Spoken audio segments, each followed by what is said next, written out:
નમસ્કાર મિત્રો, આજે તારીખ 1 મે એટલે કે 1 તારીખ છે, 5મો મહિનો છે અને આમ તો છેલ્લા 6-1 દિવસથી હળવદ માર્કેટિંગ યાર્ડ બંધ છે એટલે હરાજીની પ્રક્રિયા નથી થતી. તેને લઈ ખેડૂતો તો ચિંતિત છે, સાથે અહીંયા જે શ્રમિકો હોય તે પણ ચિંતિત છે.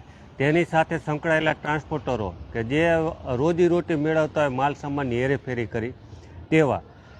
આમ તો આપણે વાત કરીએ ને તો બધાય આ માર્કેટિંગ યાર્ડ બંધ થતાં લગભગ હું એવું માનું છું કે મોટાભાગના લોકો ખેતી સાથે સંકળાયેલા છે હળવદ તાલુકાના, એની સાથે અલગ અલગ વ્યવસાય સાથે સંકળાયેલા તમામ લોકો હાલ ચિંતિત છે.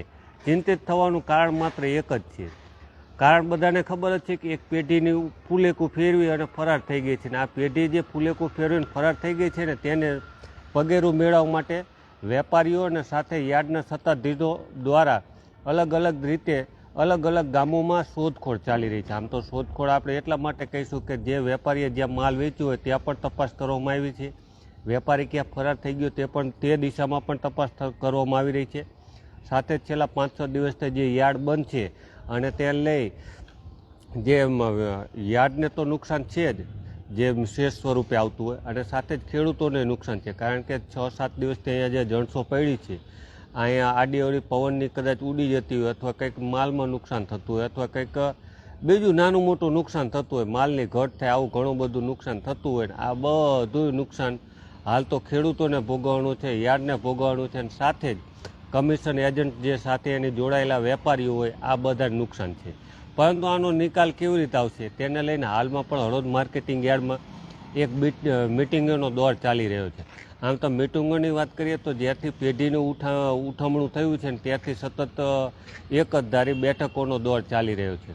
સાથે જ જે જાણકારી મળી છે તે મુજબ કે યાર્ડ દ્વારા પેઢીની એક નોટિસ પણ આપવામાં આવી છે, અને સાથે જ જે એક આંકડો મળી રહ્યો છે કે લગભગ 10 કરોડથી આસપાસ 10 કરોડથી ઉપરની આસપાસની રકમનું ફૂલેકું ફેરવ્યું હોવાની જાણકારી મળી રહી છે. અને સાથે જ લગભગ 40થી 50ની વચ્ચે વેપારીઓ હોય તેવું પણ જાણવા મળી રહ્યું છે. પરંતુ સત્તાવાર કંઈ હજી આંકડા નથી અને સાથે જ પોલીસ ફરિયાદ પણ નહોતી નોંધાઈ, એટલે સ્પષ્ટ આંકડો પણ જાણી શકાતો નથી, વેપારીઓ પણ સ્પષ્ટ જાણી શકાતા નથી. કારણ કે કોઈ વેપારી ખુલીને સામે પણ નથી આવતા અને પોતાનો આંકડો પણ નથી કહી રહ્યા કે આ રીતે નુકસાન થઈ રહ્યું છે. સાથે જ મેં કહ્યું તે પ્રમાણે કે જે નુકસાન થાય છે તે દેખાઈ રહ્યું છે કે યાર્ડને જે શેષનું નુકસાન થઈ રહ્યું છે. યાર્ડ છે ને આમ તો આપણે વાત કરીએ તો સૌરાષ્ટ્રમાં ગણના પાત્ર યાર્ડ છે. કારણ કે મેં અગાઉ કહ્યું તેમ કે આજુબાજુના જિલ્લાઓ હોય કે તાલુકાના હોય ત્યાંથી મોટા પ્રમાણમાં ખેડૂતો જણસો લઈને વેચાણ અર્થે આવતા હોય છે. તેને લઈને ખેડૂતોને નુકસાન છે અને યાર્ડને પણ નુકસાન છે. સાથે જ ખેડૂતોને મેં અગાઉ જે પ્રમાણે કહ્યું કે ખેડૂતોને ઘણા બધાને જરૂરિયાત હોય તો આ માર્કેટિંગ યાર્ડ નહીં તો અન્ય માર્કેટિંગ યાર્ડનો પણ સહારો લે, અથવા અહીંના વેપારીઓ હોય તે ઘરેથી કદાચ વેપાર કરે, અથવા કે બહાર ગામના અલગ જિલ્લા તાલુકાના વેપારીઓ પણ અલગ અલગ તાલુકામાંથી કદાચ માલની ખરીદી કરે.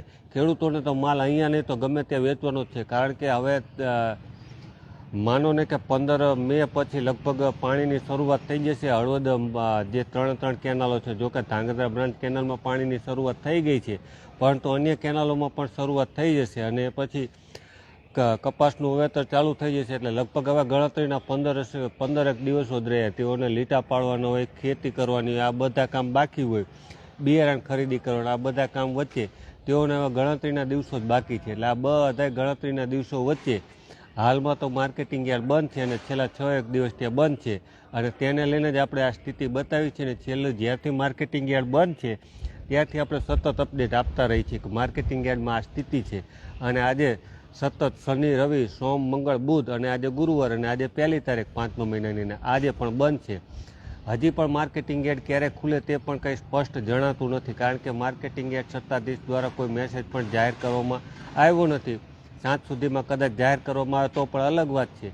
પરંતુ જે અમને જાણકારી મળી રહી છે કે આ કોકડું જ્યાં સુધી ગૂંચવાયેલું છે તે ઉકેલાઈ ન જાય ત્યાં સુધી માર્કેટિંગ યાર્ડ બંધ રહે તેવી શક્યતા છે. પણ આ બધી શક્યતાઓ છે, પરંતુ આ બધી શક્યતાની વચ્ચે હાલ તો ખેડૂત પીસાઈ રહ્યો છે, માર્કેટિંગ યાર્ડના વેપારીઓ પણ પીસાઈ રહ્યા છે. કારણ કે ઘણા બધા વેપારીઓ ખૂબ જ નાના હોય, કમિશન એજન્ટથી તેમનું ઘરકામ હાલતું હોય, ઘરની રોજીરોટી તેમાંથી જ મળતી હોય. આવી રીતે પેઢી કોઈ પણ ઉઠાંતરી થાય તો જે બ્રાન્ડ બની છે આ બ્રાન્ડને પણ ક્યાંક ને ક્યાંક નુકસાન થતું હોય અને વેપારીઓને પણ નુકસાન થાય જ છે. સાથે મજૂરોને પણ નુકસાન થાય છે અને તેની સાથે સંકળાયેલા અલગ અલગ ધંધાર્થીઓને પણ નુકસાન થાય છે. અને આ તમામ નુકસાન જે થઈ રહ્યું છે તે નુકસાન વહેલામાં વહેલી તકે બંધ થાય અને માર્કેટિંગ યાર્ડ વહેલી તકે ચાલુ થાય તેવી અપેક્ષાઓ રાખી છે. ને હાલ તો જે લાસ્ટ અપડેટ એ જ છે, અત્યારે પણ વેપારીઓ સાથે યાર્ડ સત્તાધીશોની બેઠક ચાલી રહી છે. આ બેઠક પર શું નિર્ણય નીકળે છે, કેટલું વેપારીઓને પૈસા મળે છે, કેટલું નહીં મળે તે આવનારો સમય બતાવશે. પરંતુ હાલ તો આપણે માર્કેટિંગ યાર્ડમાં તેને લઈને લાઈવ થયા હતા કે હાલની સ્થિતિ આ છે. અને માર્કેટિંગ યાર્ડ જે રીતે હજારો ખેડૂતોથી ધમધમતું હોય, મોટા પ્રમાણમાં જથ્થો પડ્યો હોય તેવું હાલ તો ખાલી ખમ દેખાઈ રહ્યું છે. તેને લઈને જ આપણે આ ખાસ લાઈવ થયા હતા કે આ સ્થિતિ છે. આભાર ખેડૂત મિત્રો.